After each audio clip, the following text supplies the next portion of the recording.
Sa araw na ito mga boss, ang gagawin ko po ngayon ay maghahaspi po ako gamit po ang oil wood stain. Naway panoorin po niyo hanggang sa dulo para po makita po ninyo ng step by step kung paano ko po ito ginawa.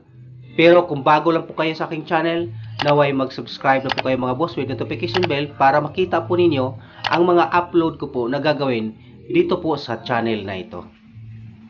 Dahil sa ito'y luma na po mga boss, ang nangyari po dito, bumigay na po yung ply ng kaniyang Nara ply. So, ang gagawin ko po ngayon, tutuklapin ko po ito ng buo para po magiging pantay po lahat. Dahil kapag inispat ko lang po yan, pag minasilihan po natin, dahil varnish po itong gagawin natin, medyo matrabaho. So, ang gagawin na lang po natin ngayon ay tatanggalin na lang po natin yung unang ply, lahat po, para po maganda po ang resulta ng ating trabaho.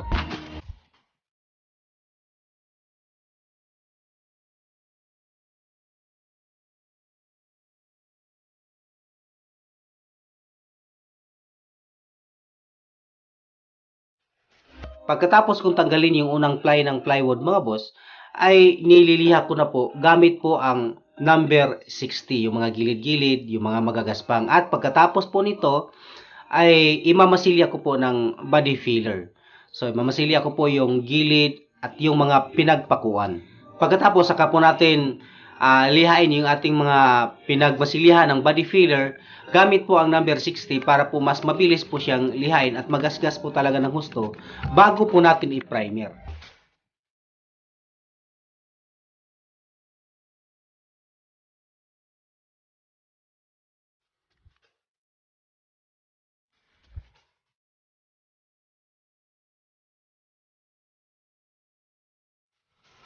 Kapag tayo po ay magbasilya ng body filler mga boss, siguraduhin po natin na maayos po natin ang pagkaliha. Kailangan po natin gamitan ng magaspang na liha, number 60 o number 100 o number 80, okay lang po yan. Ang mahalaga po, matanggal po yung lagkit ng kanyang ibabaw ng masilya na yan. So, kapag hindi po natin maayos yan mga boss, magka-problema po tayo dahil kadalasan po sa magkaroon ng problema na natutuklap o lumulubo, dyan po sa body filler na yan.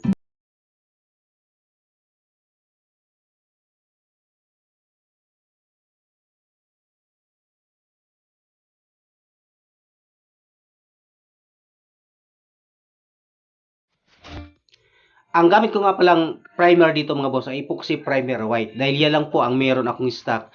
At ang ginagawa ko po ngayon ay mamasilihan ko na po gamit po ang lacquer putty. So gagawin ko po itong pagmamasilya ko ng 3 o 4 na patong para sigurado po na matakpan po talaga ang plywood. Para po sa dugtungan ng kahoy mga boss, ang gagamitin ko pong pangmasilya ay yung E+ all-purpose marine epoxy.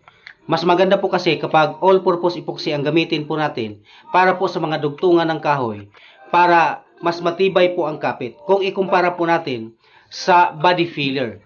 Ang A+ marine epoxy mga boss na all-purpose ay mabili po ito sa hardware na pinakamalapit po sa inyo. Basta hanapin nyo lang po itong product na ito, itong A+ marine epoxy. Mabili rin po ito sa mga online shop kagaya po ng Lazada at Shopee.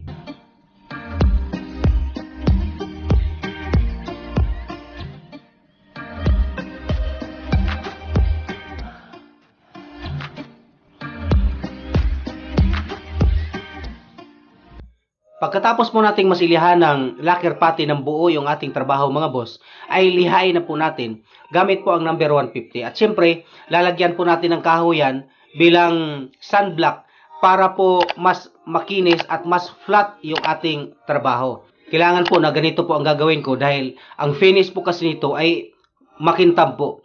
So kitang-kita ang diferensya kaya gamitan po natin ng sunblock.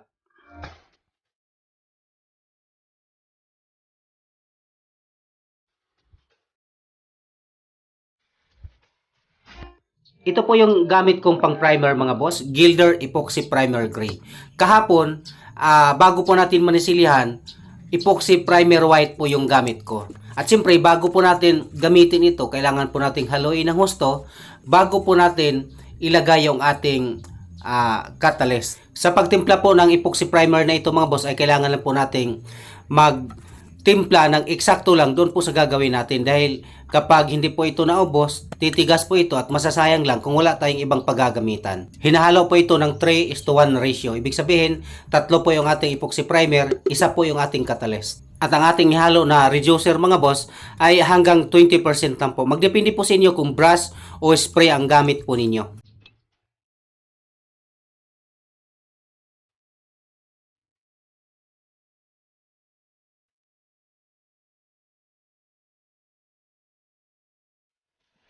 Sa ating pag-spray mga boss ng primer o kahit anong klaseng pintura o varnish, kailangan lang po talagang alala yung pag-spray. Hindi po natin biglain kaagad sa kapal, dahil kapag binigla po natin, maaring tutulo po siya. Pag natuyo na po yung ating primer mga boss, lihain na po natin ng number 240 bago po natin siya lagyan po ng design.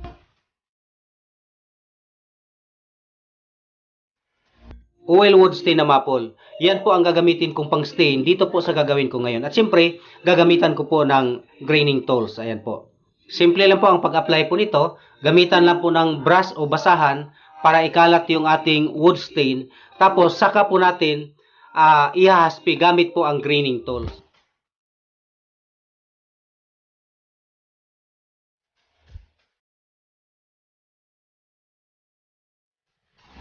Kung paano po gamitin ang graining tools mga boss, madali lang po. Kailangan lang pong lagyan ninyo ng stain yung inyong trabaho o kahit anong klaseng stain. Tapos saka po niyo ihagod yung inyong graining tools. Hindi po kailangan na madiin po siya, yung katamtaman lang po.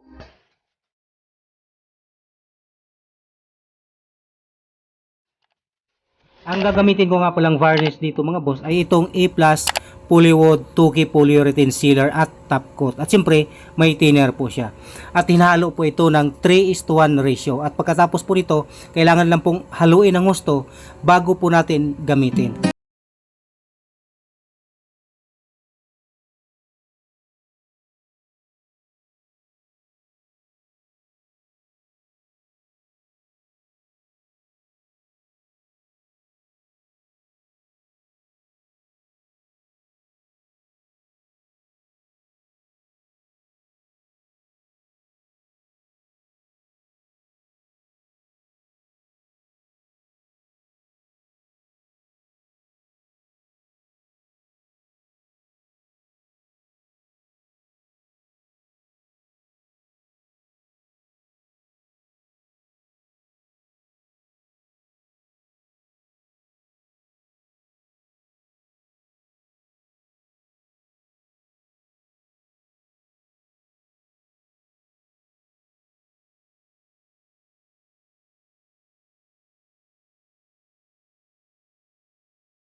So ito po ngayon yung ating top coat mga boss, itong ating A+ Polywood 2K Polyurethane na top coat. Siyempre, hinahaluan po ito ng catalyst at ang mixing ratio po nito ay 3:1.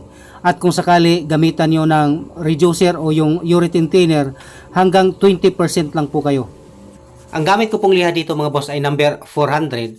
Kailangan po talaga nating lihain ito dahil siyempre gusto po nating mas makinis po ang resulta ng ating trabaho bago po natin i-spray.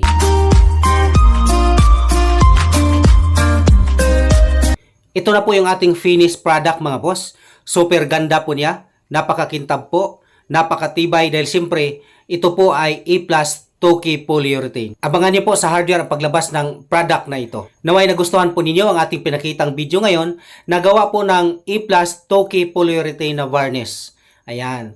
At para po sa hindi pa po nakapag-subscribe dito po sa channel na ito, naway mag-subscribe na po kayo mga boss. Pakipindot yung notification bell para po ma-update po kayo lagi kung ano man yung i-upload ko po dito sa channel na ito. At siyempre, mag-like po kayo at mag-comment kung meron po kayong mga katanungan. At kung hindi po ninyo mamasamain mga boss, paki-like at follow na rin po yung aking FB page na Paint and Varnish Solution. Maraming salamat po.